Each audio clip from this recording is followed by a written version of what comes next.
This video is brought to you by ncix.com. Great technology, selection, and service.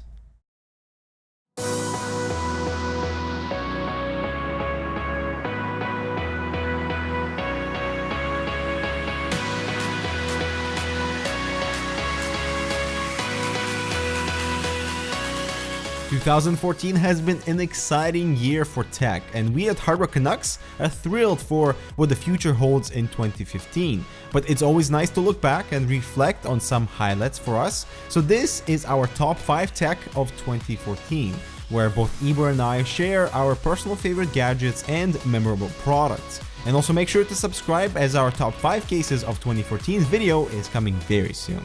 Starting at number 5 for me would be the Silverstone Raven RVZ01. This is a mini ITX chassis with symmetrical form for flexible orientation, either standing or lying down, enthusiast graphics card support with an integrated bracket, outstanding airflow design in typical Silverstone fashion, and a very unique and rewarding assembly process that manages to do so much in such a confined space. So I'm gonna cheat a little bit and say that my 5th favorite tech for 2014 is Android 5.0 Lollipop. And I know that might seem a little crazy, but material design has really revolutionized the way how Android looks and feels with those beautiful animations. Now, I used the Google Play Edition HTC One M7, and Android 5.0 Lollipop has increased the battery life of my phone, and it uses very less memory, which definitely is something that caught my attention, especially since it's running on an older device. I haven't noticed any frame drops, and overall it is as smooth as a Lollipop itself. Coming in at number 4, we are looking at the Asus PG278Q. Stay tuned for that review. This is a 27-inch panel with 2560 by 1440p resolution, featuring NVIDIA G-Sync and 144Hz refresh rate. That is the best gaming experience I've had this year, that eliminates staring, stutter, and lag by matching the monitor's refresh rate with the frame output of the GPU. Viewing angles are not the best, but colors are vibrant, my aiming response and shooter performance has improved drastically, and I've really spoiled myself to a point where I cannot really game on anything else. My 4th pick has to go to the Phanteks Enthul Lux. You probably know that I recently built my workstation PC inside this case, and I love that clean and stealthy look.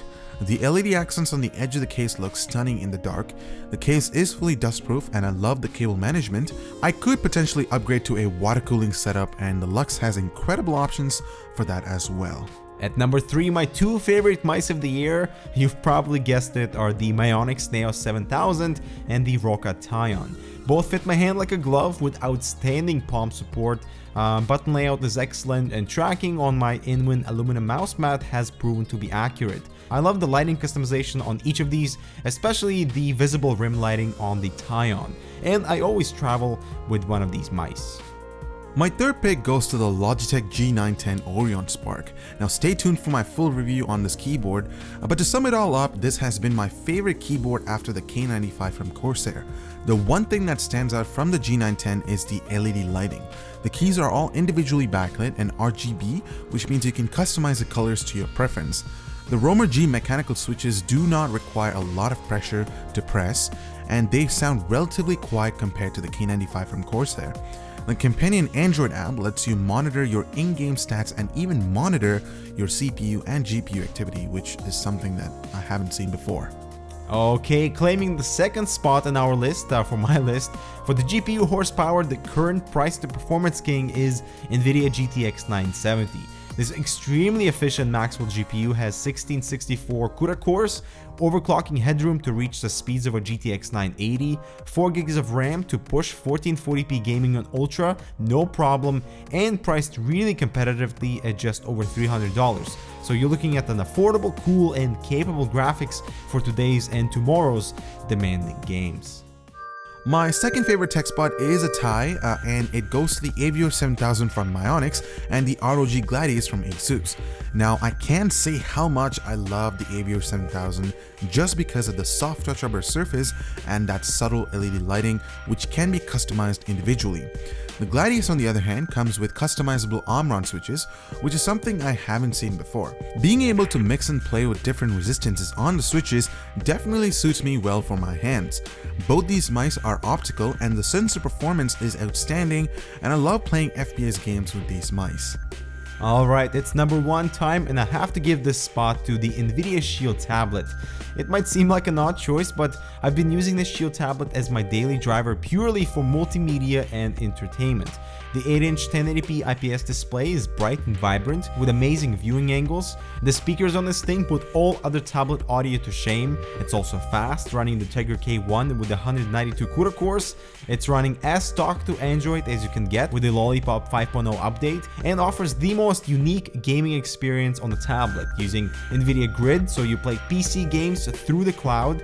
You also got Half-Life 2 running off the tablet itself, an excellent controller, and playing Pictionary on an 8-hour flight with a passive stylus has never been this fun. So the Nvidia Shield tablet is the most versatile tablet you can buy in 2014. You probably guessed it, but my favorite device for the year 2014 is the Microsoft Surface Pro 3. Now, I cannot mention how many times this device has come in handy during my school year, especially for note-taking with the Surface Pen. I get a solid 9 hours of battery life with the Pro 3 when I'm browsing the web and taking notes with the Surface Pen. Microsoft's deep integration with OneNote and the cloud makes it easier to access my notes from any computer. Getting a fully fledged Core i5 and a 64-bit Windows 8.1 operating system is stunning, especially on a tablet form factor. I do have my full review of the Surface Pro 3 linked here if you want to check that out. So this has been our top 5 tech of 2014. We hope you enjoyed. We'd love to hear what you have to say. Chime in with your favorite tech of this year with a comment below. Plus, you can see all of our individual reviews of these items here and linked in the description as well. So we hope you have happy holidays, and we'll see you in the next one.